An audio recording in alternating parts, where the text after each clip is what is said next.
Welcome to the Men's Conference Podcast, episode 17. Of course, guys, it's exciting, it's awesome, it's great. I'm your host, as usual, DC, the legend of awesomeness. Make sure to subscribe to our YouTube channel. That is Men's Conference Podcast. It's as easy as that. And click the link in the description. Always remember that this episode is actually brought to you by Bongo Bongo. If you want to win some great prizes, make sure to click the link in the description and visit our Facebook page, that is Bongo Bongo Zambia, and win some cash prizes and an iPhone. Apparently, it seems that Bongo Bongo is actually giving away an iPhone 15, guys. Pro Max. Yeah. So, Pro guys, Max.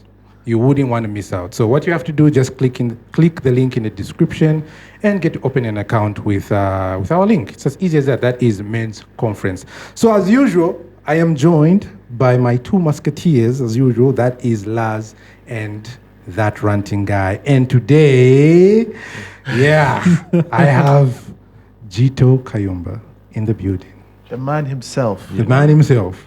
Welcome to our show. Thank you for having me. We appreciate you giving we understand you're a very busy man, Very very busy busy. man. And coming here, I'm sure you must have moved some mountains. We Yeah. appreciate it so much Yeah. right here. We No, thank it- you so much. No, I'm always humbled Yeah. to Looking forward to learning a lot from you. Exactly. I mean, our generation, we've got lots to learn. absolutely. And you have to help us, you guys. You are older brothers. It's imperative you help us out. Yeah. We are struggling out there, Absolutely. which is why we brought you here. Like, hey, let's somebody with experience and knows how to navigate this. Yeah. It's not everything that we know, of course, but Yeah. there's a realm that we would like to tap into that we believe Sure. you know so much more than we do. Exactly. Thank you. So, yeah, No, exactly. appreciate and it. Thank you. And the thing is that the men's conference is out here to help men, because a lot of men have been lost, for the past, 5 years? 5 years has been rough. Yeah. So apparently it seems that this is what we call the cupcake generation, where, The cupcake generation. where men are weak, men keep on crying on lots of things, which is a bit disturbing. They're calling us whiners now. Yeah. Millennials, Yeah. Generation X, Generation Z, and the Alpha. You guys complain about everything. Yeah, because try to imagine that the stuff you used to go through when you're younger. Yeah. Then now you look at what they're going through, and you're Yeah. like, really? I've gone through worse, and I managed Yeah, I to come went back through stronger. rougher times But than this is you what you're guys. complaining Yeah. about? Yeah. So, Jito, thanks for coming through on the Men's Conference Podcast. We've been trying to get you for a while, but thank you for making time for us. Yeah. So, as usual, we can dive into the topic of discussion, how to become a high-value man. Sure. How do you get to that, But echelon? I would But like before to- we actually get there, we'd like to know a lot about who is Jito. Yeah. Well, thank you so much once again, really, for the invitation. It's really Yeah. good to be here. I just wanted to touch on a couple of things. One is the reason I agreed to be on this platform, right? I think the first is you touched on it. There's a lot of young people out there going through a lot of things. Yeah. There's various groupings within our society who I work for, right? I work in the capacity as a senior government official. So, and naturally, I need to understand the stakeholders out there Yeah. and what they're going through, and also be able to share insights in what enables them to have a better life. Because ultimately, that's part of my purpose. And even prior to getting to government, I was someone who was always a mentor to everyone, men, women, youths, you name it, right? Yeah. And for me, it's really key to be able to begin to have honest conversations. I see us as Zambians as truly being a family. And you guys are my younger brothers. And I'll be remiss in my duty, I'll be derelict in my duty if I did not engage millions of Zambians out there through you guys. Because I'm sure you've got a massive audience of young men who are looking for direction, who are looking for a bigger brother, a mentor, someone who can paint the picture, how it is, how it used to be, and how it can be in their lives, right? There's things that even I've observed in my life over even the last few years. And it's true, there are some things that I'm thinking to myself, like, what the heck is going on?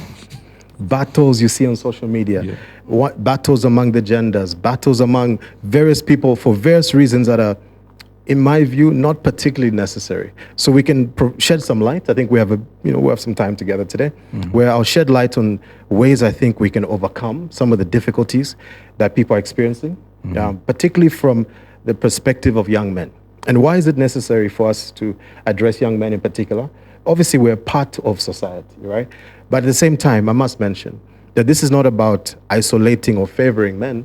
Yeah. It's about also the fact that I've engaged women groups before.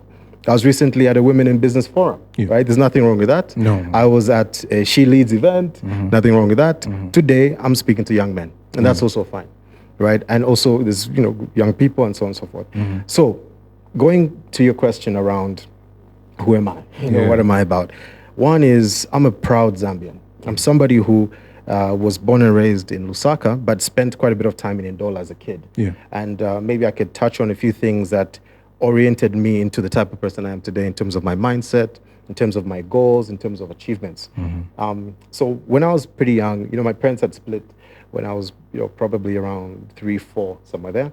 And of course, during that period, my younger sister and I moved with my mother to stay with my grandparents. Yeah. My grandmother, who was living in Ndola. Yeah. So I've also got some Kopala in me, for those who don't know. So having spent time there, got to be exposed to a diverse element of our culture. As and a couple of people have got so much flavor. Right? So that's true. To appreciate that. And then over the years, moved back to Lusaka, but really not give you too much of a biography.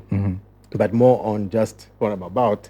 I must say that, having experienced a number of things, coming from a family where there's a split, sometimes things like that can shape you. They can either make you somewhat jaded about certain things, particularly when it comes to family structures. I, frankly speaking, and I want young people to know this about me, is that I was very, very awkward as a kid. I was very shy. Really? Yeah, absolutely. And how did you have this, the charisma, the confidence? Looking at you now, I find that impossible. It's very hard to believe. No, it's you'd true. think it's natural. Yeah, exactly. It's always been like this. Exactly. No. Wow. I had to work through it. So being awkward, and I can tell you, I felt strange. Living in the family setting I was in, with extended family, with my grandmother, you go to school, you're being picked up by maybe a cousin or an uncle. Your friends are being picked up by both parents, or you go to their friend's house. You feel like, am I different? What's going on? So that's part of what made me feel somewhat different. And I think that also made me a bit reclusive. And of course, and I'm a firstborn, so I didn't have anyone to look up to guide me on how to be socially intelligent. In life, you've got people who are really good with people. You've got people who are good at making friends, people who really know how to integrate in a community because of maybe the family setup they have or things that they're exposed to. I didn't feel I had that, so it made me reclusive. But on the plus side, I think when you are a bit awkward and you know it yourself and you're shy, it makes you more of an observer. It makes you want to learn. And for me, it's almost like what I think Kanye West said something about this, that part of what makes him extreme from a confidence perspective is the fact that he feels that he's very deep down, very shy. So he sometimes says he's autistic to a degree. That's what he claims, Kanye. Well, that could be true. And, in life, I feel like there's certain, when you see yourself, this is why I believe so much that people who are very successful or hyper successful have something fundamentally that drives them out of weakness. And this is where when you hear people talk about trauma, people talk about all sorts of bad things that have happened to them in their lives, you find that those who've become very successful have been able to recognize that trauma and almost use that as fuel to overcome certain challenges.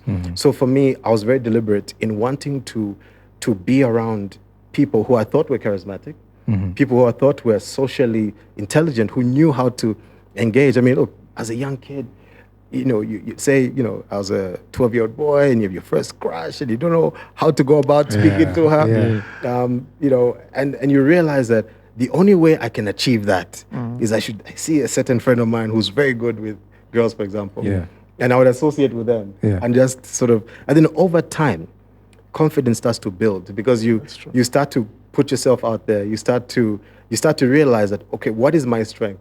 Mine as a kid, I had a bit of a sense of humor, Yeah. so I could crack a few jokes, and then I realized that it drew people in, and of course I was very deliberate, and that's another thing that many people take things for granted. Yeah. That you have to, in order to achieve anything, you have to be clear and you have to be deliberate. Yeah.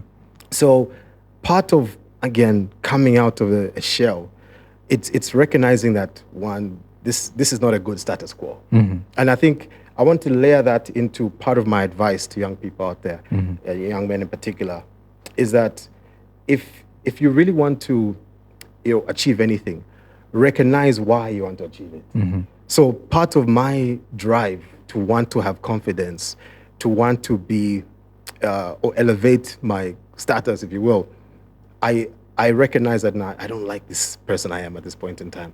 So therefore, let me not only associate with those who are the way I want to be, but let me learn what I can. I assimilate it, adapt it to my personality, then implement. And I can tell you it works. One of the biggest problems we have, particularly as young people, is the fact that when you see someone who's successful, in fact, this is not just something that's unique to Zambia or to young people. It's a human thing. Yeah. People sometimes tend to be resentful of those who they see as successful. Yeah. I believe that one of the secrets to success is again to look specifically at what you can learn from someone who has succeeded, as opposed to look at them in a negative light. Because once you sort of have a negative perception of someone who's successful, it means that you reduce the element that would allow for you to become successful as well. So I think that's an important point to make. Yeah. But largely, maybe to conclude on the first question, right, is I'm someone who loves this country. Yeah. Completely proud to be Zambian. Yeah. And everything I've done has been in association with being a person who contributes to the country. Yeah. From the time I was a kid, there's one time I was about 8, I've always told this story. I was being driven to school by my father. And I remember this so well, so vividly. Seeing, once you're in a car, you're wearing clean clothes, you look out the window and you see people your age walking in tattered clothing, ripped, perhaps barefoot, going to school. And you think to yourself, like, why is society so imbalanced, unequal? Yeah. It made me feel a great sense of guilt. It made me feel bad. Yeah. And it made me realize that, you know what, first and foremost, I'm not deserving of my condition. Neither is that friend of mine or that fellow citizen who's in a tough situation. So it made me curious about how society is run. It made me curious about why there's poverty, why there's wealth, why is there inequality, why there's such a disparity between rich and poor. It also made me commit to say, when I grow up, I want to be someone who does things that has an impact, a positive impact on the conditions of the poor, or somebody who creates wealth, creates jobs so that people can have a better life. Yeah. Even when I went to school, my first degree was in political science. And I wanted to understand, of course, political science is a blend. It's got economics, it's got legal matters, it's got policy, it's foreign affairs, everything. And it actually helps you appreciate how society is structured, how governance is structured, and how policies are created and framed. Yeah. And that the drive was really out of that curiosity. Yeah. Then I wound up in finance eventually. But also the drive towards finance was for me to essentially really drill down to what specific activities can I be involved in that actually makes a difference in society.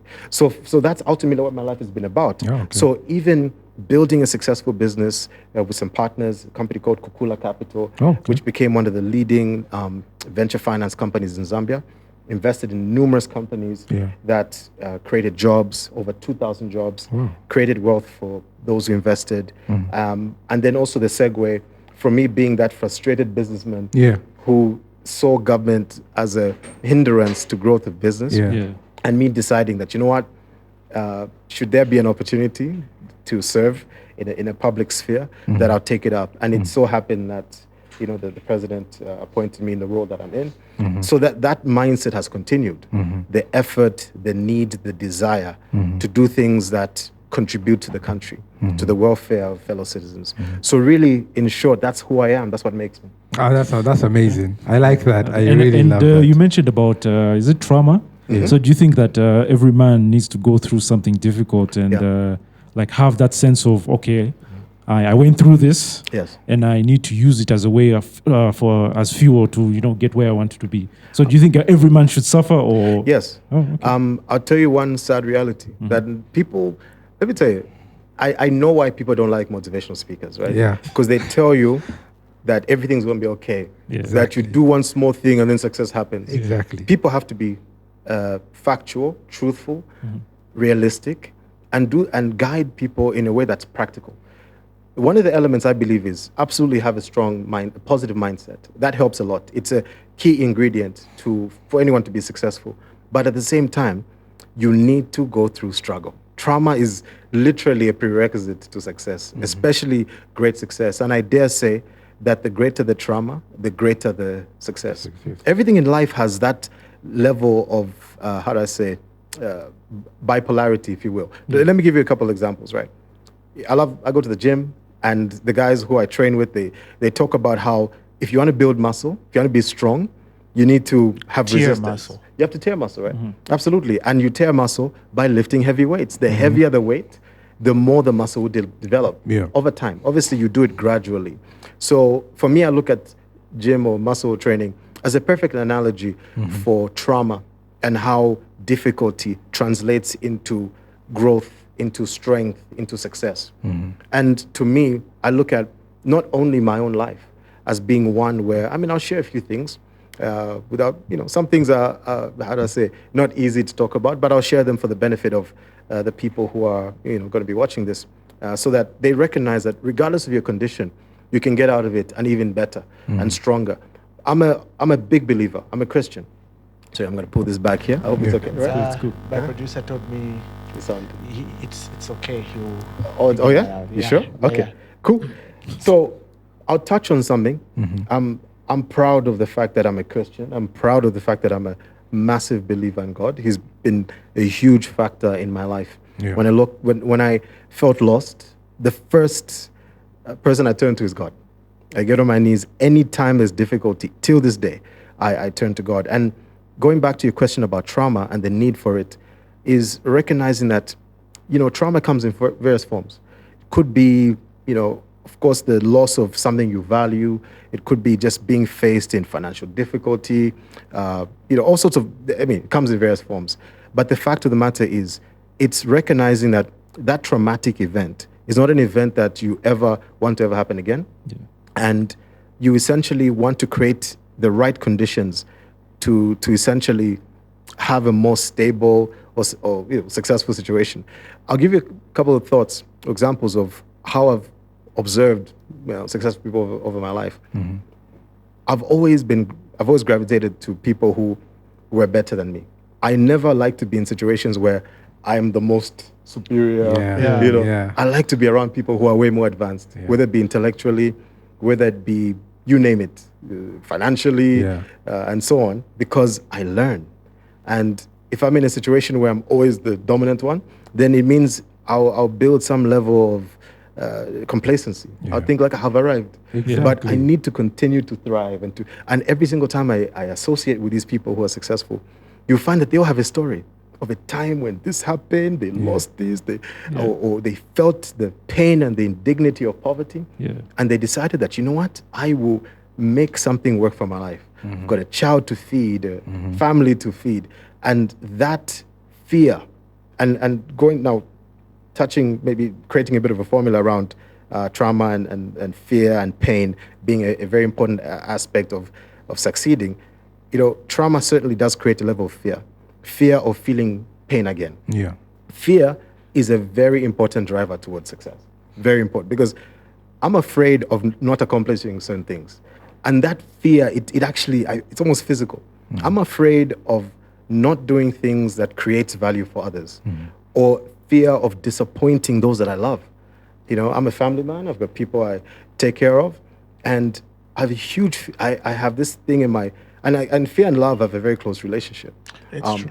Yeah, and it's important for people to be so devoted to those that they love. And I think, it's certainly part of the element of being a high value man, because obviously that's the discussion we're having today. Yeah. And by the way, I need to also make this very clear for those watching this.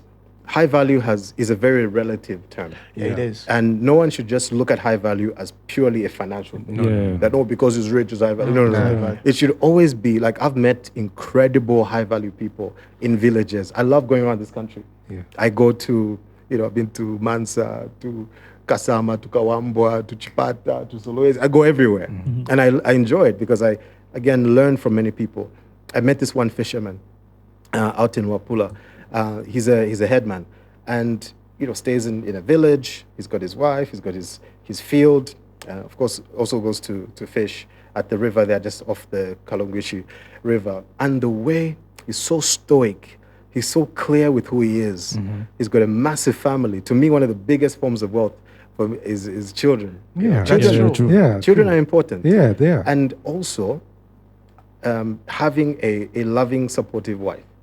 That's also very important. I look forward to that. Yeah, because to be frank, part of being a high value man is being able to essentially lead, to have a setup where you've also recognized the importance of other stakeholders in your community, being a big contributor to your community, being somebody who is a driving force in terms of what alleviates people's challenges, but also a provider. And I think the element, and this is why it's very important for us as men, and particularly young men, even at a time where there's a lot of conflict among the genders, particularly on social media and so on, which has implications in our society, we have to recognize that high value is also us having a perfect synergy with women. That is very important. Yeah, that's true. And we have to also take account of the fact that, the issues that you see happening is also as a result of trauma. Yeah. People have gone through traumatic events. So there's going to be, the first thing you do is blame. It's the easiest way out. So as opposed to, the element of what makes people successful, where you say, you know what, I'm going to make something better of my life. Others do the opposite. They say, you know what, I'm going to use my trauma as a reason to be hateful, to have scorn, and to even avoid, say, a beautiful thing like a relationship between a man and woman, or even marriage, right? Yeah. Because ultimately, society wins. And I've always said this to young people, right? That society wins when men and women work together, appreciating each other's strengths. Yeah. It's the biggest thing. And from a biblical perspective, it's the devil's victory when there's a war. Exactly. Oh, men are trash. Then men are saying the opposite, saying the same about women. It should really be a key understanding. Say, okay, what strengths do you bring to the table? Is the strengths I bring to the table? And ultimately, creating value as a result. So I know I've strayed into different points, but ultimately I think, around from a high value perspective, seek to be clear with what you want to accomplish, but at the same time, do it within your realm of understanding, or your realm of where you're trying to achieve things, and not primarily from a monetary perspective. But you guys, I think as we were talking, there's so many things that I want to say, but I want to wait for you guys to exhaust. Because there was something also It's wanted to good to say listen is at that times. there's Just something I sit wanted there. to say because that point you made about men hating women. Yeah, there's so many men out there that I believe have this mindset where they're like, you know what, I can make it on my own. I don't need anyone. I'm smarter than everyone around me. So my question is, do you think one single person is capable of becoming high value on their own without anybody's help? No. Human beings are social by nature. Yeah. We were built to be around other people. The way all of us in this room came to existence is because a man and a woman were together at one point. Of Yeah, course. true. Yeah. It's the power of the togetherness of men and women. And I use that as a perfect example of not only God's power, but as the most important indicator of why men and women need to work together. Is because, can you imagine, we all here, we're a miracle. The fact that we exist, it's a beautiful thing. Yeah. The fact that a life is created because a man and a woman, come together. Yeah. That is beautiful. And society can also benefit from the fact that when men and women, again, come together, you find that communities are built. Yeah. Institutions are built. Of course, families are the first institution that are formed when men and women come together, which is very important, which we have to ensure stay intact. Because it's under threat. Because right now, all you have to do is look at the statistics. Sorry, I've tongue twister. The statistics will tell you that there's a high level of divorce happening in our society. And sadly, not just among us as Zambians, but it's a trend across Africa. Yeah. It's also a trend across African Americans. So we as black people globally are struggling with holding families together, which has implications, even economic implications. And this is something Africans were good at. Yeah. Family. It's something that no one could beat us at. Yeah. All over the sudden we are failing at it. Exactly. Which is quite sad. Eh? We have to fight back that trend. And of course, there's different sides to this argument. But that's why young people out there need to reflect on this, even as they grow up. And I mean, let me go back to your point on some people believing they should go on their own. It's a reaction to some things that they're seeing in their lives, right? Maybe a person, is experiencing the trauma of maybe a woman not being interested in them, right? And there's reasons why someone may not be able to attract someone that they like for various reasons. Maybe they're not in a space in their lives. I mean, the fact is there's various indicators of attractability, being able to provide, a person who's adequately groomed. But these are things we can be deliberate about. This is why we need to have these conversations. Exactly. So for a man who's going that direction, I think there has to be a view to, number one, to say, how can I enhance myself to raise my value? And I think the first point is, one, taking care of themselves, right? People, there's always, and I'm a firm believer in this, there's someone for everyone. There'll always be someone who will find, a guy attractive, right? But in order to elevate their chances, one, they should take care of themselves. Two, regardless of their financial standing. I mean, everyone in this room is looking pretty cool, right? Yeah. We've all got different styles, which I had We try. There's always, whether it be a hairstyle, whatever. But it should be done in such a way. I mean, it's not too difficult to stay clean. It's not too difficult to be groomed, to have a haircut, or to at least get your hair styled or something like that. And then secondly, it doesn't hurt to have a physique that represents what a lot of women want, which is strength. Exactly. And what does strength indicate? Going back to our natural days, if you look at it from a carnal perspective, protection is important. And part of protection and provision is having some sort of indicator that, okay, you know what, you've got the right frame. And that comes from obviously working out. So obviously I encourage people to get into some sort of a routine, a training routine, whether it be doing push-ups and things like that, right? And I think that's an important aspect. And then the third is being goal-oriented. Have something that you value, because I think when people have goals, when people have aspirations, it actually elevates their value because it now puts you on a purpose. And when you have a high purpose, it means that your activities will be so focused on that the energy you carry, the confidence, because you're pursuing your goals, becomes something that's somewhat attractive. So this is why it's important that anyone who has had a bad situation from a relationship perspective and decided like, I'm going to make it on my own, to me, that's a big cop-out. And that's not being high value. They need to go back to the table and say, you know what? Maybe I was talking to the wrong people. Let me find who's right for me. And at that point, life can turn for the better. And I can tell you, I'll be first to admit, I was not always a person who was, how do I say, in a a position where I was the right target for, for people I liked, right?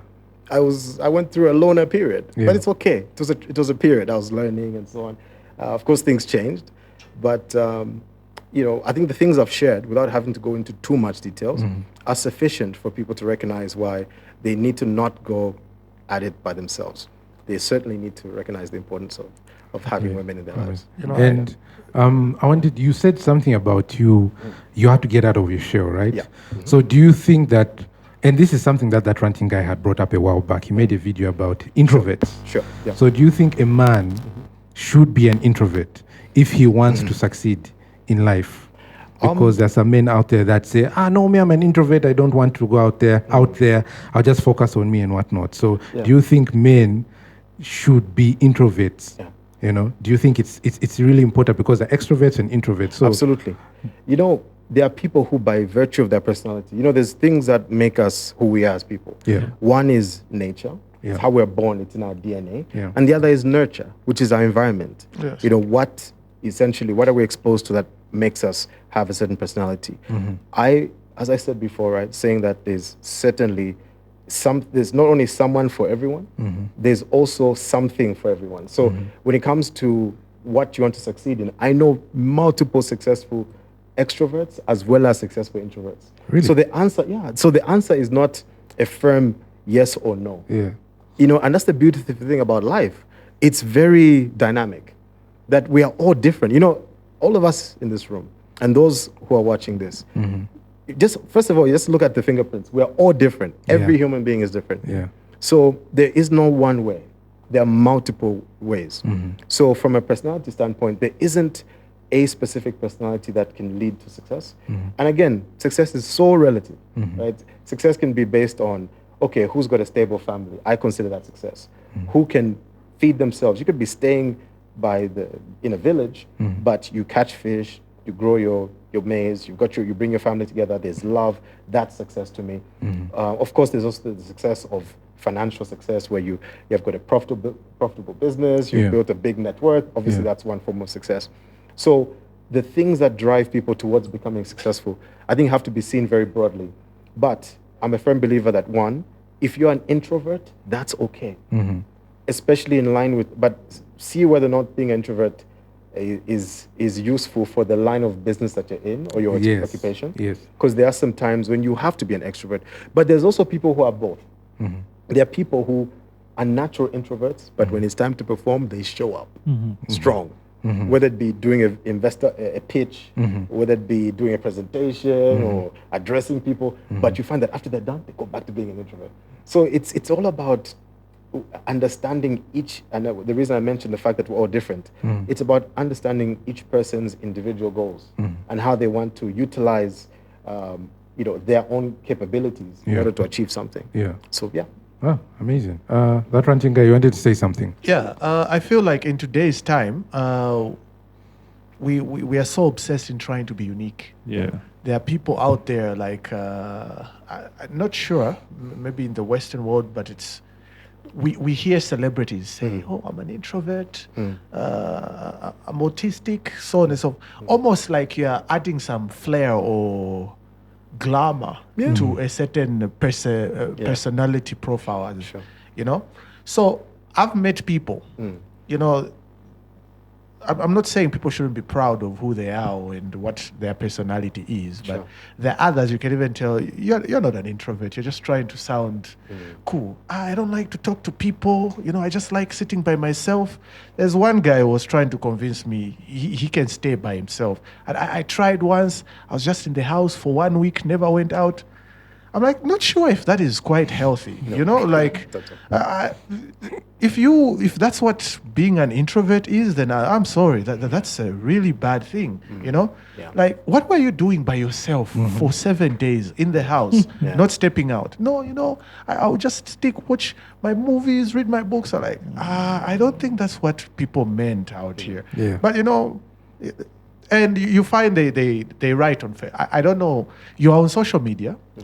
Facebook profile, you open the bio, introvert. I don't think an introvert would actually write that. You know, it's like you're even attaching. It's a title now. It's not even like this is who you are. Like nobody walks around and say, "Oh, I'm an extrovert. I'm an introvert." There are people out there that are proud, trying to. It's not even about pride. It's about trying to look unique. We're in a time and era where everybody wants to look. To set themselves apart, more like it's a flair, it's something attractive, which is quite strange. And I think people who have that mindset probably are not happy with themselves. Absolutely. Yeah. There could be some slight self-loathing here and there. Which is they call it identity crisis, right? Well, to some extent, but you have to remember that, or at least not just remember, but to be aware that a lot of us see ourselves the way other people see us. So if people see you in a negative light, we end up actually beginning to see ourselves in a negative light. It takes a long time, or it takes a lot of strength to build the type of resilience and personality that essentially is not moved by people's opinions. And it takes years for sure. And you have to be clear and really know who you are in order to deal with that. But really to address the point of why people almost are proud to be introverts or to declare that they're introverts, it's a trick. It's a way to try to create some level of mystery.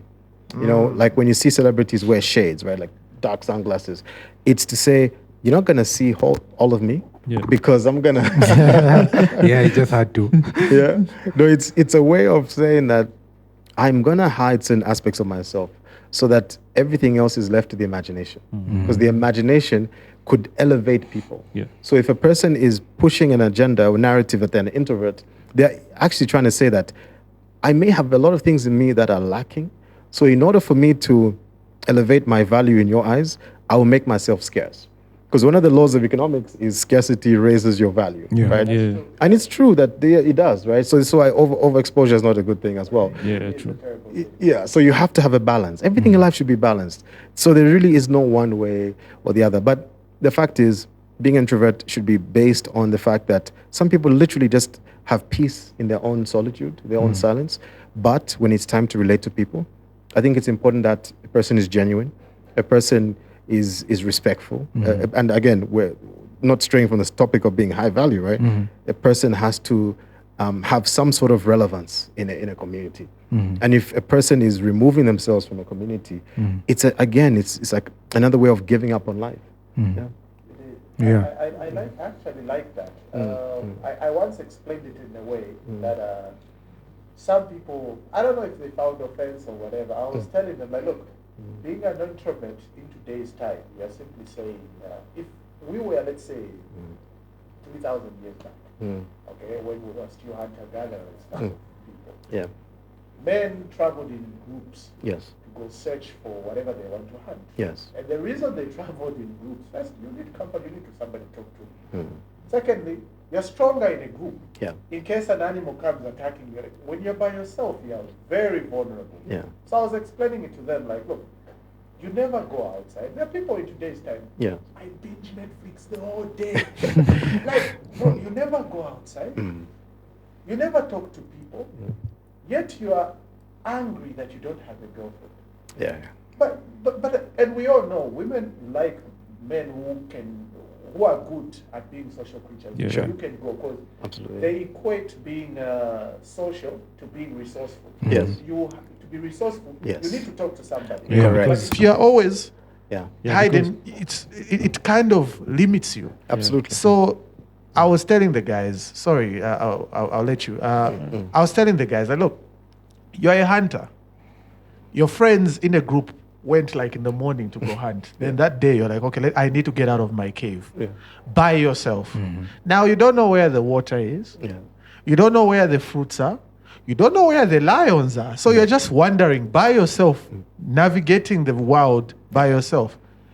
You could have asked your friends to be with you so that they can show you, oh, we never go this side because there's another tribe, very dangerous. We never go this side because there's a lot of snakes. But when you're trying to navigate the world by yourself, like you said, I believe it's very, very dangerous. It is. You're going to fall apart. So when I made a video like, look, you can't be a guy sitting, oh, I watch anime the whole day. I am on Netflix. I sleep. That's all You've forgotten video games as well. Video games. There are guys buried in the screen. One guy I don't know if he was bragging or anything. Maybe it was a record. I don't know, in Zambia.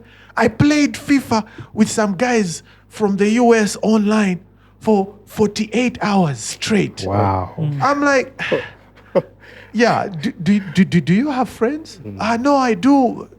Which one? The ones you talk to on the Online. Online. Yeah. And then you say, look, I would like to have a pretty girl. You're not going to find her in front of the TV, though. No. You have Maybe to a speak digital to one. people. Yeah, because I believe confidence is built through human interaction. Yeah, it does. Otherwise, if you isolate yourself for too long, the moment you decide to step outside, it becomes a bit of a challenge. It is scary. Anxiety pops in, everything else just like, you become scared of it. Exactly. So that's why- And this is something that I usually tell guys. And this is something that they also dragged, men's conference for when I said, you need to have a brotherhood. Brotherhood is really important because at the end of the day, if you're unable to figure out your way in life, your brothers around you will say, look, dude, we don't like the situation that you're in. It's either you get out or you're with us. Absolutely. So we want you to wake up as early as possible and go with us in the field. Let's Absolutely. go and work. Absolutely. If you don't, he'll be left alone. Yeah, because I believe that most individuals who have this mindset of I'm better than this person, I'm better than that person, that's why they can't find themselves in a brotherhood, because they have this ego in them to the point whereby even though this guy is smarter than me, I will not follow him.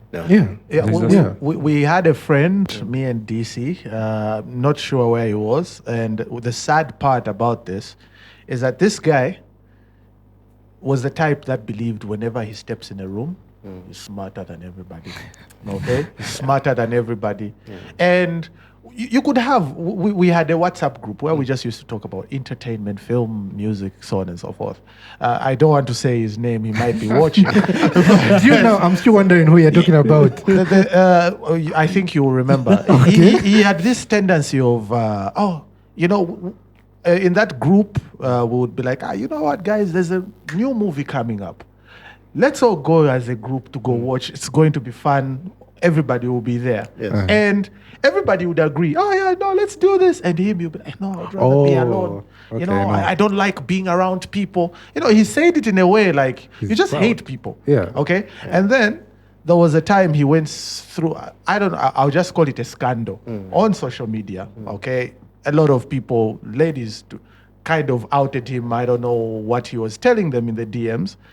Then now he reached a point where he was contemplating unaliving himself. Yeah. So DC reached out to him. Okay, we noticed a pattern. I haven't seen ever since that incident. He's been quiet. This guy has been really quiet. Yeah.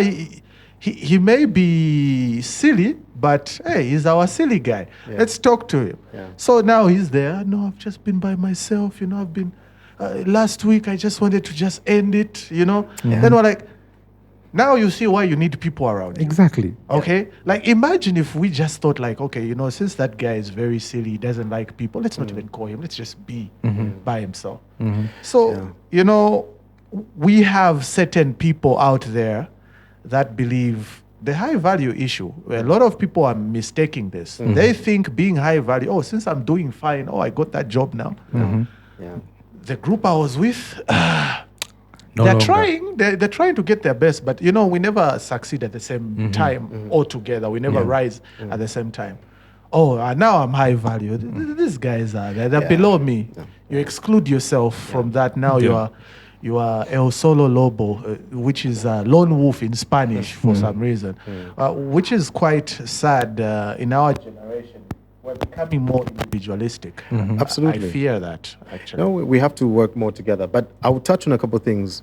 When you start to see behavior patterns among friends, like what you're sharing, right, where someone just wants to be by themselves, it's usually a sign of something else. Even where someone is overly arrogant or overly trying to give the impression that they are better, just know that that is coming from a huge source of insecurity. And if they're indeed a friend, you have to sort of take time to, especially, I believe you have to a large extent, be the bigger person, right? Almost play the fool. A lot of people have egos, pride, and so on. So you have people who you should be able to engage to understand and say, okay, this person is acting in a negative way. You shouldn't take it personally that they've acted negatively towards yourself, but more to a point of what's actually going on. Like you rightfully, not rightfully, but you stated that down the road you saw that this person was actually on the verge of suicide, right?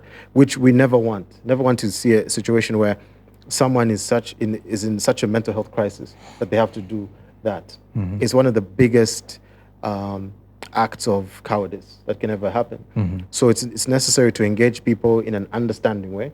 I believe that part of being a high value is being highly attuned, highly aware, especially if anyone's going to be a leader, is that you pay attention to people, you anticipate. Before a person does something, you even know, like, I know what's happening here. Yeah. I know this person's going through depression. They've just not told anyone. They might be acting out, but you're the first to even isolate them and say, I won't embarrass you in front of everyone. I'm going to ask you, what's the situation? I've seen that in my life. I've seen friends go through crisis after crisis. I've lost friends, who passed on in different ways.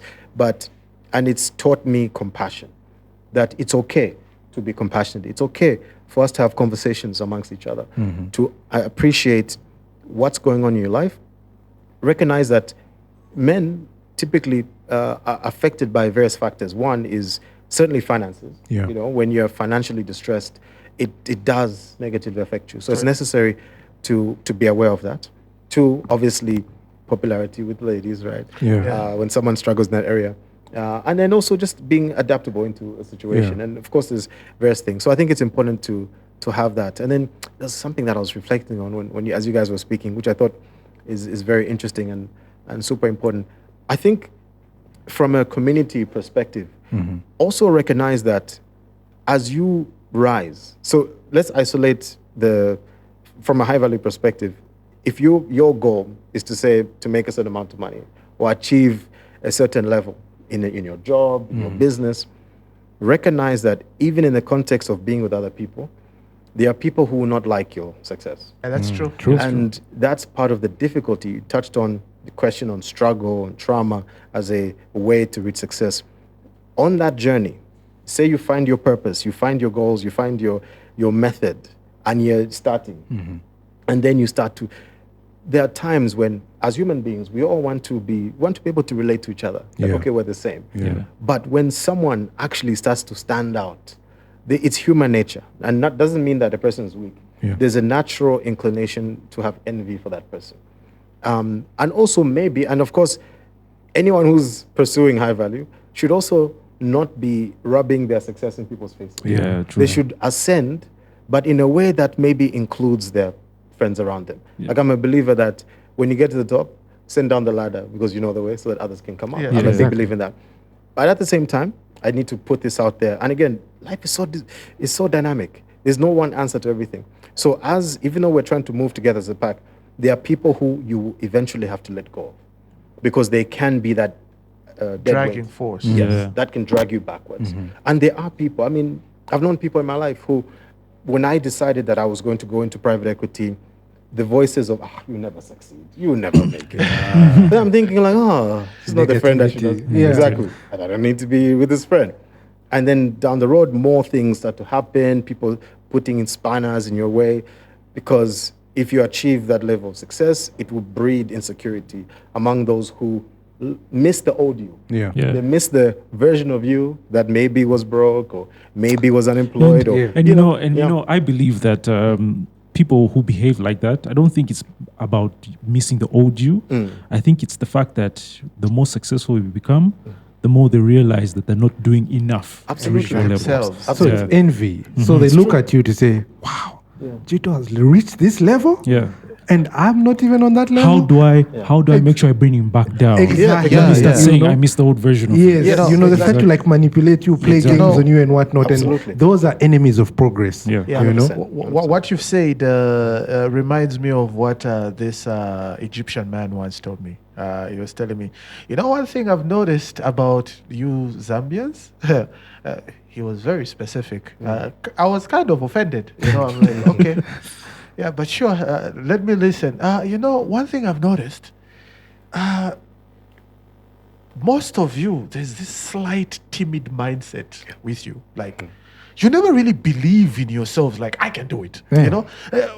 I'm not sure, maybe it's a cultural thing Yeah. or what's...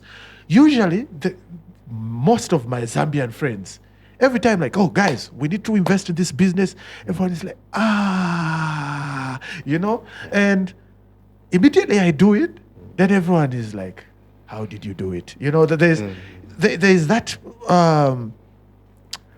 first of all, Yeah. they were trying to put me out of it. Like, oh, no, I don't think it's possible. You can't do it. Interesting. But like, can't we just try? No, you just be wasting time. We know that thing. Oh, you've done it before? No.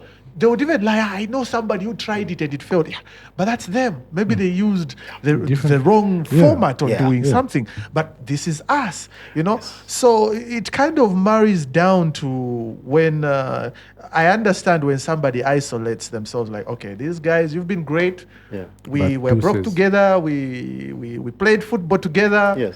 But there's also this thing I want to achieve. Maybe it's not for you guys, but it's for me. So I may have to back away from you guys. But look, in the streets when I see you, boy, Yeah. you know, not that when I see you, I'll look the other way. Yeah. But I'll have to distance myself because you guys are not into it, but I am. So maybe, like you said, it's a very, very complex situation. Because even us, people would say, the men's conference podcast, you guys will never go far. Yeah, you guys was like, come on, guys, I relax. remember We're when we definitely going to be the released most our viewed. Exactly. We're when going we to. released our first, it was a clip It was because a we were clip, making yeah. clips. We're like, okay, there were pilots. We couldn't put out a full episode because it required resources. So we're like, okay, let's just put out a small 5 minutes, maybe 2 minutes, and see what happens. And The backlash the first we thing got. we were getting, they're trying to be chakuti, and they start mentioning those we know, from the US. They're trying to be shunned. Hey, equipment they give everybody these days. Hey, this and this and this. Like, dude, You like, guys what, generally trying to At least help give me a people. chance to fail. Yeah, absolutely. Yes. They just straight out of the gate before you take one step. I know you've already lost this race. Exactly. Because most people, what I've noticed is that the moment they look at the journey and how long it would take to become successful, they immediately give up. Yeah. And decide, you know what, I'd rather take the road where it gives me fast results. Exactly. Where it's easier. Because right now that a bunch of messages we receive as far as South Africa, Uganda, Cameroon, people asking for advice, even women, how do I deal with this situation? My husband is so and so. You're like, wow, and then you're now at this point like, what if we listened to the people who told us you're not going to exactly. make it? We wouldn't have had Jito here. No, but Exactly. It's something I need to share. You brought up something which I think is very important when you address the thing about the Egyptian guy. Yeah. I must say something that's very important for the young generation out there. Those who are coming up, whether it be teenagers or going all the way up to maybe early 30s or something like that, is recognizing the fact that we absolutely have a bigger role to play in our economy. And a lot of the reasons why not many of us are involved largely is on account of our own attitudes. Yes. Some of our own cultural attributes, I dare say, which in some instances are good. Let me sort of unpack this point, right? Because again, this goes back to high value. I believe that you need to be an achiever. You need to not only have goals, that you need to create value, you need to be relevant, and you also need to be courageous. Part of courage is doing things that are difficult. I'm a believer that I cannot live a life where I'm not challenged. I have to elevate, I have to add value. Now, going back to the point I was making, us Zambians, we are such nice people. We're among the nicest people in the world. Yeah, That's true. But let me say something a little bit controversial. How far has that taken us for the last 59 years that we've been independent? Not really far. The fact of the matter is, we're privileged to have amazing forefathers who brought us independence, brought us social, political freedom, who essentially created a society that functioned. I mean, compared to many others, I think we function very well. We've never had a civil war. We should be proud of that. We're very peaceful. We prayed we never have one. Yes, I don't believe we ever will. Of course, we certainly believe God will continue to be with us. But if I look at, say, the economic figures, compare us with Singapore, or maybe Singapore's not the perfect example. The best is actually Korea. Korea and Zambia had the exact same, say, GDP, I believe around the same level in 1964. Today, they're over $1 trillion worth of wealth of GDP, and we are hovering just over 20 billion. I mean, even Singapore got their independence in 1955, just the next year, and they said it was an island of peasants. There were only farmers. But let's put let's put us together. We are so far behind. Absolutely. The main point I wanted to make here is not necessarily for us to condemn ourselves, right? Yeah. It's for us to recognize that we have a problem. I think the key to solving any problem is to first recognize what it is. to come face to face with it. Anyone who's going through any issue, like an individual facing some sort of a crisis, they need to introspect and say, what is the problem? Once we recognize it, we say, okay, now we've got the solution. Let me go back to the modern day. I wake up in the morning, right? I love finance. And I'll tell you one of the basic things associated with how I know what to invest in and how I get a sense of what is lucrative. I purely look at my own income. And I look at what is eating my income, right? So I break it down. There's rent, There's groceries, there's school fees, there's you name it, fuel, phone, whatever. Yeah. Now, then you ask yourself, of all the things that took my money, how many of those are Zambian owned? Then it tells you something true. about our economy. Yeah. Right? And forgive me for saying this. I don't want to come here as a person from government, right? I'm here as a citizen, as a brother. We put a lot of responsibility on government for a lot of things. Yeah. But a lot of things are up to us as citizens. Exactly. The decision of whether or not when you walk into a store, whether you're going to buy Agogo's bread or the ShopRite brand is got nothing to do with government, right? Or whether you're going to buy Vatra versus Aqua Savannah or Aquavita, it's up to the prowess, the marketing, the quality of the product of the manufacturer, purely. So there are things that are within our, of course we need to have a environment, a regulatory or policy environment, which that allows us to. Absolutely. But let me go back to the issue of, what triggered me to say this is when you touched on the Egyptian saying what he said. I've had those conversations on multiple occasions. Right now, I must tell you, I am obsessed with that element of trying to diagnose why aren't we involved in the economy as we should be. So let me throw in a couple examples, right? The biggest companies in this country largely are foreign owned. Yeah. And I touched on the aspect of when I wake up in the morning, I count each transaction. I say, okay, this house I live in, what was responsible for building it? There was cement, these parts. Who owns that?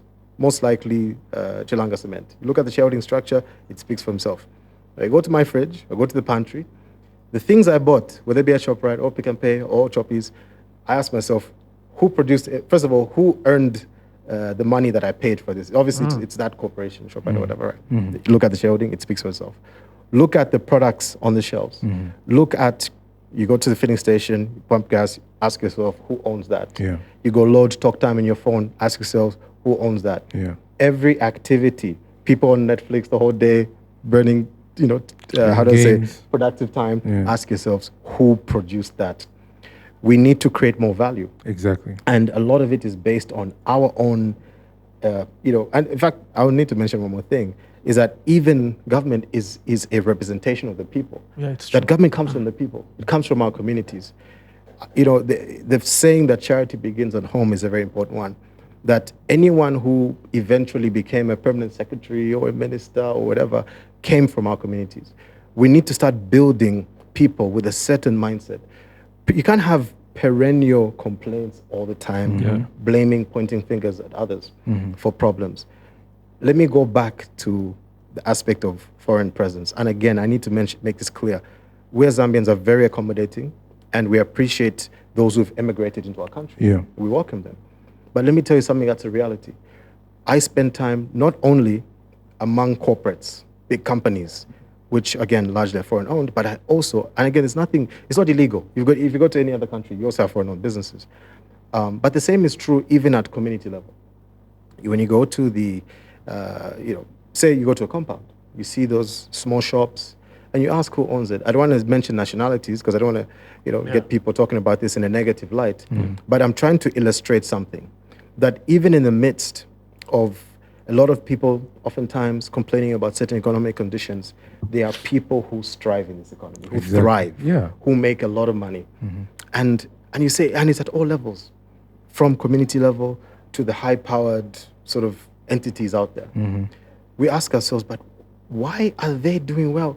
There used to be this excuse that, oh no, Wazungus, they came with money. No, the Indians. Then you say, but my brother from Rwanda, how is this? How did he manage? That guy was technically a refugee. Yeah. Or the one who came from that other country or this. And again, I don't want to mention too many names of countries. Of course, we respect them all. Yeah. But the fact is, there are people, by virtue of the initiatives that they put in place, they thrive in our own communities.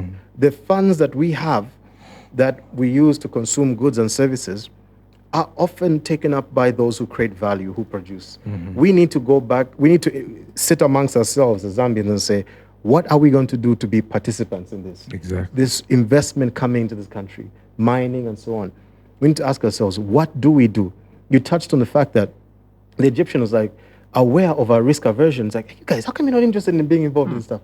We need to, even as, you talk about the fact that we need to have brotherhoods and sisterhoods and friends and even groupings and, of course, blends and so on, who essentially say, you know what, let's agree together that we're going to create a brand, the best block-making company in Zambia, because we use the best resources, the best methods, we focus on that, and we supply it because there'll be a housing boom. Or we should create a power station, or depending, regardless of your skill set, we need to think more about productivity. Zambians need to be more involved in this deliberately. There's only so much government can do, right? Of course, government can help in creating access to capital, facilitating trade agreements that make it easier for Zambians to sell into the international market. We need more of that. We can legislate, for example, more local content so that big mining companies and other companies essentially put aside a deliberate policy for preferential procurement. We can do that, but we have to step up. We absolutely have to have the business plans. And of course, there's so much pushback. No, but there's always an excuse. Because I always tell people, no.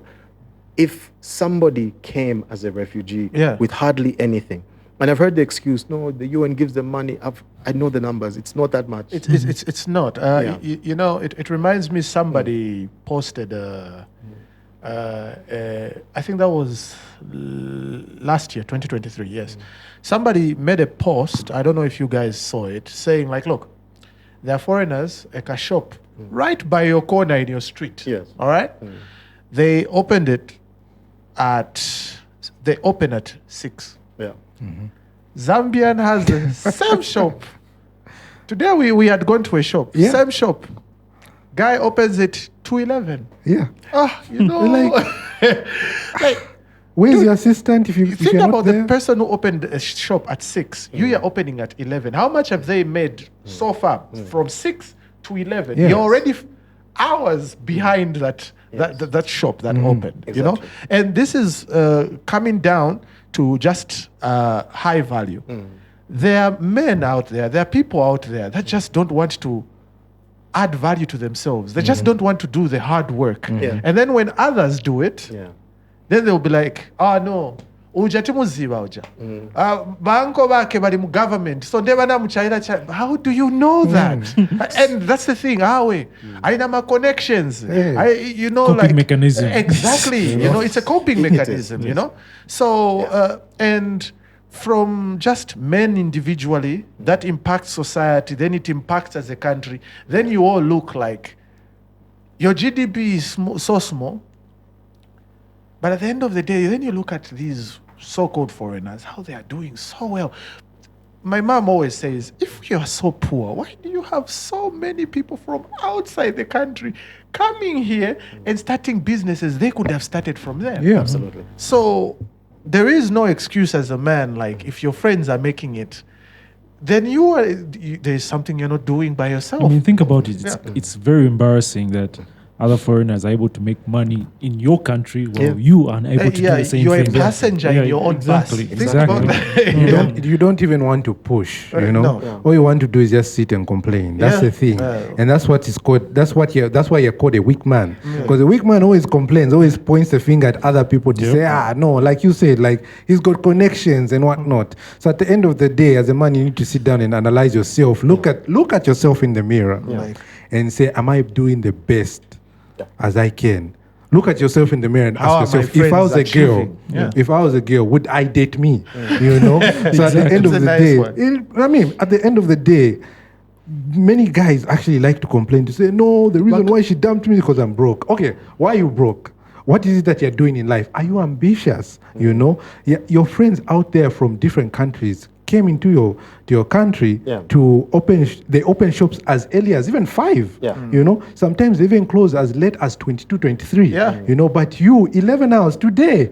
How many customers came? About I think 5. They were looking for, like, these guys haven't yet opened. I'm opens like, at 11, closes at 19. Exactly. While somebody opened at 6, Exactly. closes at 22. Exactly. Some And they're out here even live complaining. at the store, right? Just go to Kamwala. I mean, and for generations, that's what's been happening. And let's just touch on a couple of points, right? And these are principles that can get us to be successful.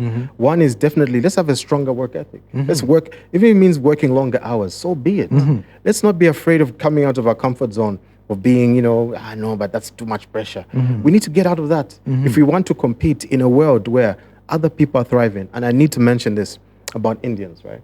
I think Indians are extraordinary people. Yeah. I've been observing them for years. I've always been curious, right? Yeah. One, Indians are very big on family values.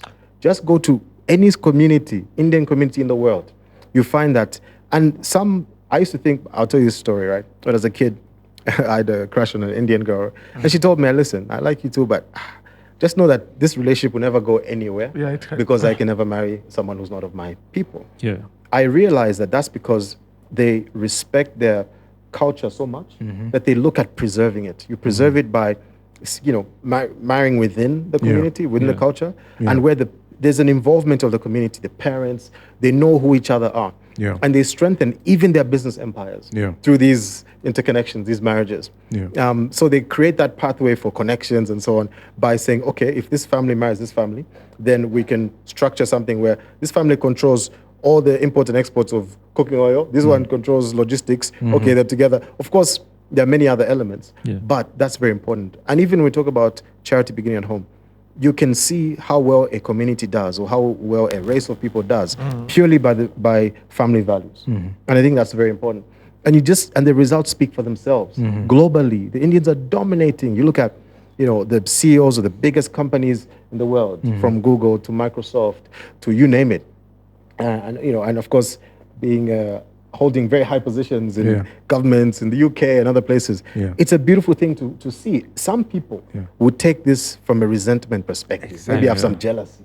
I say, let's learn. How can we learn? How do we get there? How can I reach that level? And we can do it. Yeah. And I believe Zambians are phenomenal people, because I can tell you have many Zambians, even in the diaspora, who go and do very well. And we need to support each other more. We need to work together more. And I need to touch on something where I just provide context before I conclude the point on the niceness part, right? I said something about the fact that where has being nice taken us? Yeah.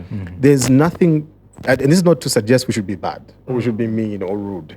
We maintain our goodness, our respectfulness, but we can still be aggressive. Yeah. Let me give you a couple of examples, practical examples of what I face on a day-to-day basis from being in a government office that people see as a gateway to access opportunities. Yeah. So I have multiple friends who are Zambian, right, who I expect to reach out to me should they feel that they need some form of advice, some sort of link, because I make connection, right? Because there's a huge narrative around people won't become successful because of connections. Yeah. I have availed myself in a big way. Yeah. I don't think, I'm not trying to blow my trumpet, but not many people in the position I'm in get into the community the way I do, right? In terms of historically. I'm not trying to say now, and I'm not trying to compare myself to anyone, but the point is, I like to give an opportunity for people to access me, to see how they can utilize me as a gateway to push for an opportunity that they're pursuing. Yeah.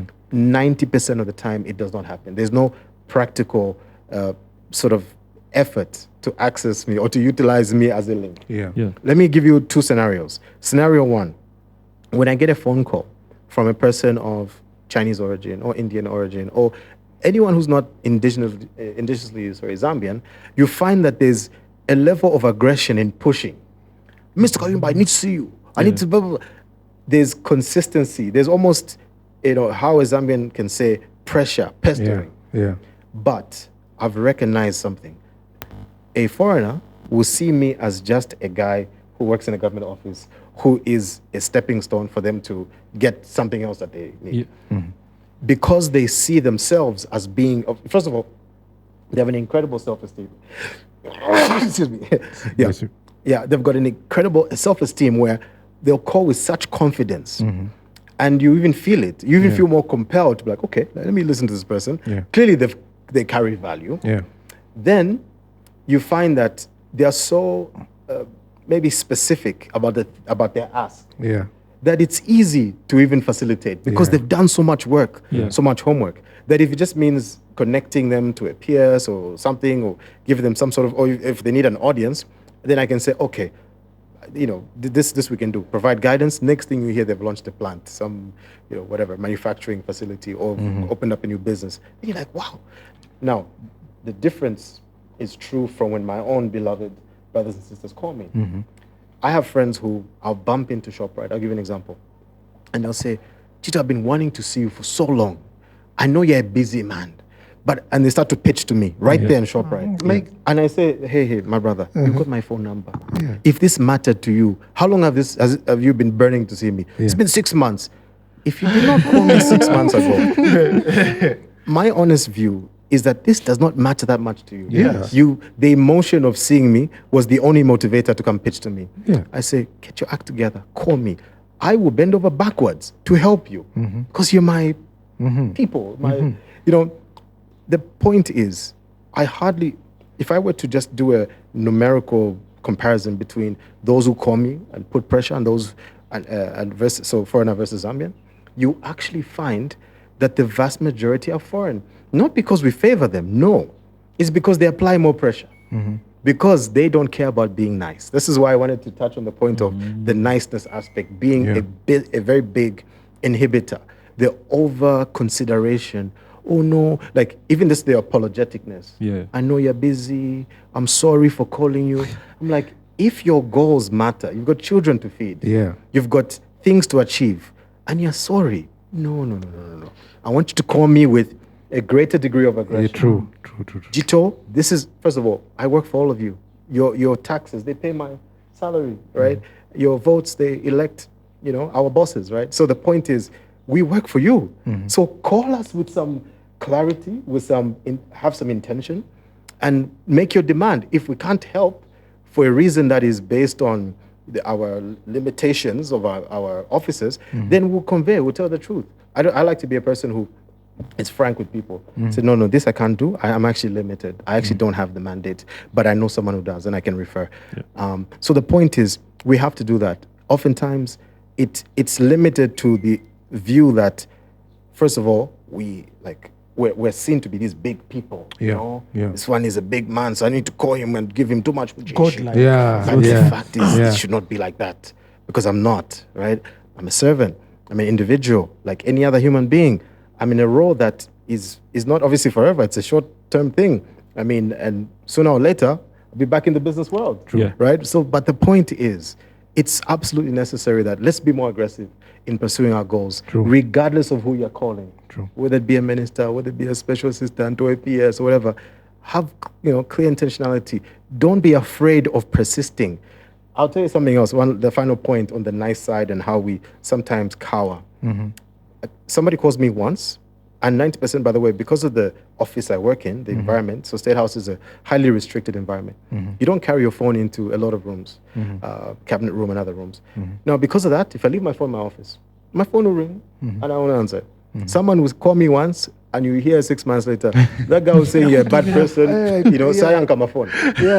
Now, the point is, but let me use an example, and I'm putting Chinese on the spot. A Chinese person would have called me 20 times until once. They don't care.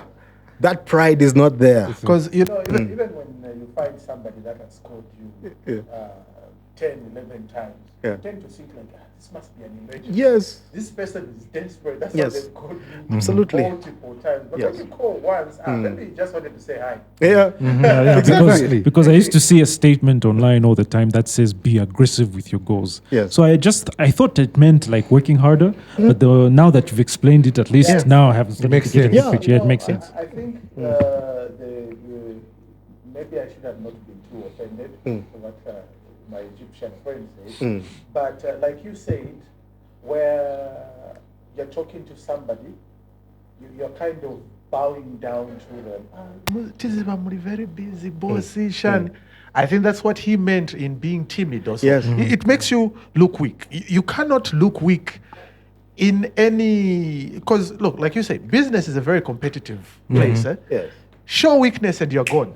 Absolutely. It's like going to talk to a girl. Imagine if you, I just wanted to get your number. But no confidence, she is not going to give you. You don't even believe in yourself. Because if you why don't would I believe you? I just wish we could go far. Our producer just said we've got a couple of minutes left. It's already 1 hour, 30 minutes. Yes, serious. I would love to read the message, so that you guys can just, advise.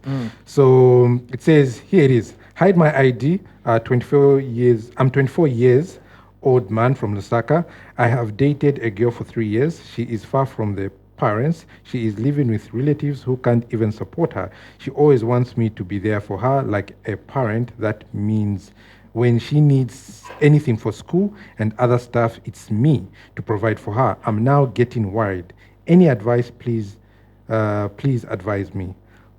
Yeah. So It's a little bit off topic, but Yeah. we get those a lot. in the yeah, sense but that I would love, Jito. Okay. Yeah. Okay. Does this? I wish I had a chance to ask More questions. The gentleman question. But Yeah. the first is, I feel like you start to invest or spend or sacrifice your resources if there's a view that you're going to get married. Otherwise, there are some people who use Yeah. others, right? So I think it's important that this gentleman has a chance to discern by appreciating this person's role in their lives. Yeah. And if eventually their relationship will be formalized. I know I'm being overly traditional by driving anything towards marriage, but because I believe so much in it. And of course, what worries him is just the constant need to be that supporter, that Yeah. father figure, so to speak. Yeah.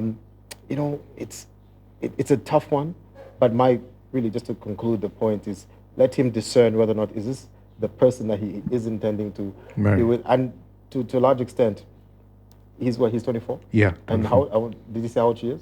I'm she sure must she be must be younger. his age or younger. Yeah. Considering she's still in school. I feel Yeah. like he's too young to give himself such kind of responsibility. Exactly. Yeah. That's a big. That's that's just a big too ask. heavy. Yeah, It it's is. too much. You know. Yeah, no, it's really a tough one. But that's, my view is it's really just to observe, to discern. Yeah. Does this have? Because it could be such a huge loss if it turns out that the person's just being used, right? True. Very true. Not to suggest that that's the case. Yeah. But in due course, I think the answer will come out Wow. with time. Yeah. Amazing. That ranting guy. I'll say the same things that I always say. Look, I bet you seem like you have resources for her to depend on you at this point, but are you sure there's no family member that you can help out with those resources? That's a good point. You probably have a brother, a sister, a cousin. Grade 12 results just came out. Try to find out, maybe you have a family member that just passed, needs to go to college now. Don't you think you should be investing the money that way? Relationships like that with no commitment, they end. But guess what? Your family is still your family, you know? In as much as you want to help out, it's somebody you're in a relationship with, but doesn't she have a family? Did she just drop from the heavens by herself, nobody else to support her, only you? These are things that you have to think about. You can only help where you can help, but do not give yourself 100% responsibility when she's not your wife. Come on. Be realistic with yourself. That's what I can say. Lars? Yeah, so for me, this is what I'll say is that the fact is that she's being sheltered by her relatives, right? Yeah. Yeah, being sheltered by relatives, and at the same time, I'm assuming she's being fed as well. So at that point, she's being taken care of. So I don't understand why he needs to really take full responsibility because he's not the father. Yeah. That's the thing. Because he's a young man, he's also got his own problems figured out. So I just hope he's not trying to invest in her to the point whereby he has his own stuff figured out.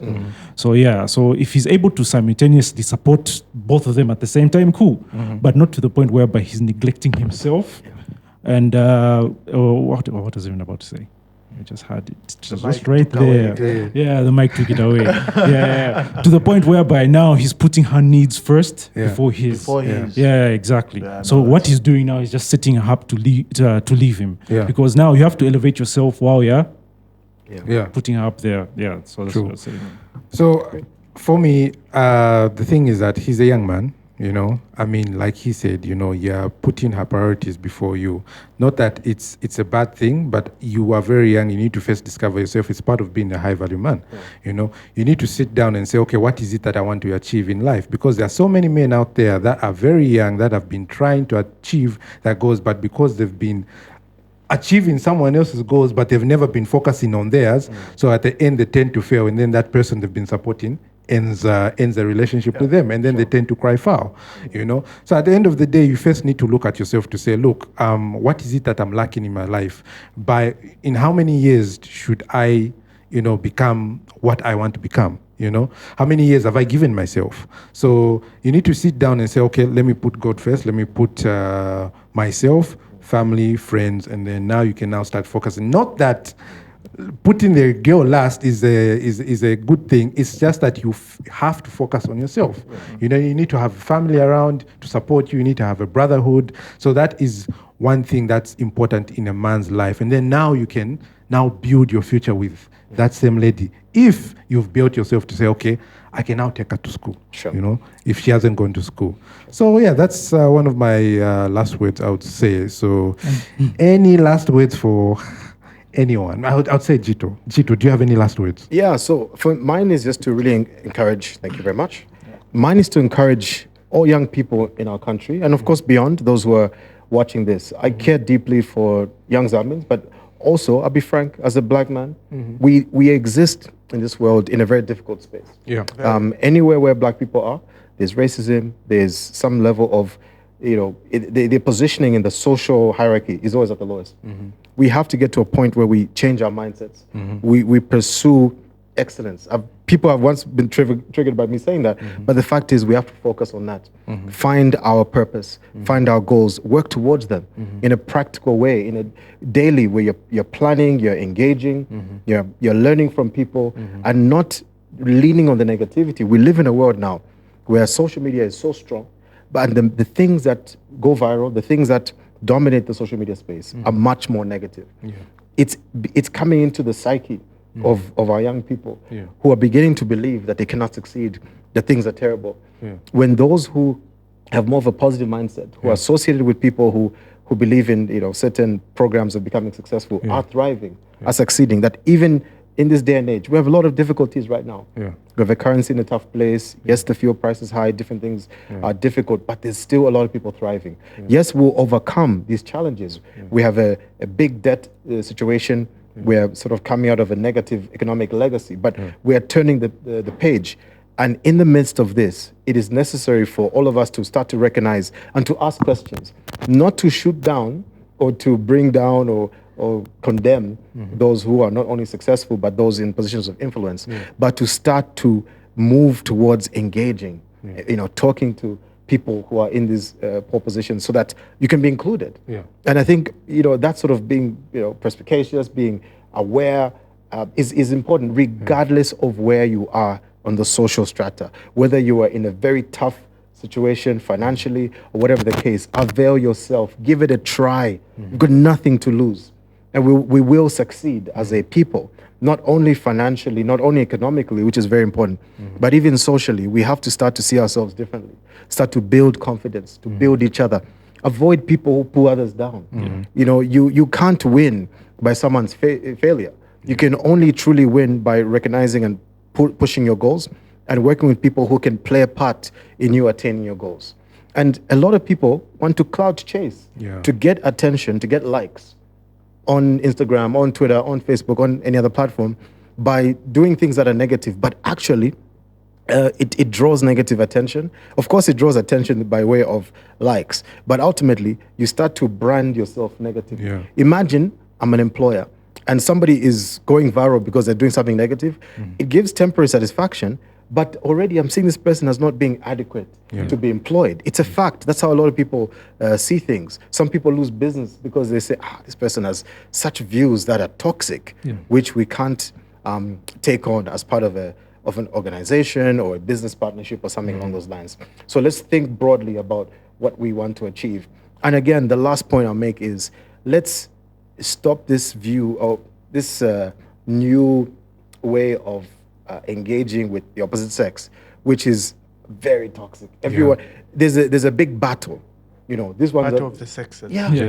This one is better than this one. The fact is, we're different. God made us different. We've got different organs, different mentalities, different hormones, and so on. But the fact of the matter is, and this is a very important point I must stress, that if we work together, the biggest winner is society. I believe wholeheartedly that men, women, boys, girls, you know, male, female, we must work better together. Appreciate each other's strengths, leverage on each other's strengths, collaborate, and success comes out of that, not only at family level, community level, but even at national level. I think that's also something that we need to be aware of. And because we're largely speaking to men, I think men need to also take into account the things that perhaps get. Maybe no. I mean, I don't want to spend too much time on this difficult part. I just realized that no, it will extend my point. Yeah. But to conclude, have a positive mindset. Associate with people who are progressive, in line with what you're trying to achieve, and ultimately, there's so much I could say. I know. We're out of time. I would like Laz. Then that ranting guy can be last. And I'll steal this one from him. Always have a positive mindset. It doesn't matter if you're going through a bad breakup. It doesn't matter if you're not financially successful yet. Always remain positive. Remember, positive mindset equals positive outcome. Exactly. That ranting guy? Well, to the men out there, don't everybody. All right, to the guys there, I'll be very straightforward here. Okay, gentlemen, when we speak "don't simp" here on the podcast, when I say, I'm the one who usually says that, "don't simp." What I mean is this: don't put your needs. Don't put other people's needs before yours, okay? You need to first look at yourself. Especially the guys today, majority of the messages we receive, this is episode 17, majority of the messages we receive is you guys always putting your lady on a pedestal, worshipping the ground she walks in, without you looking at yourself. Make sure your family is doing fine. Make sure you've given mom some money. There are guys diverting their finances. I send salary on kutumina gero. Has your mom got her cut yet? We need to start thinking like that, guys. First of all, look at the people that are close to you, that have always been there, that will always be there for you, okay? Look at those people then help other people. Like the Bible says about removing your speck out of your eye before you start trying to help others. Do that, okay? So that's what I mean by do not simp. Just make sure that you are first putting your needs first before others, all right?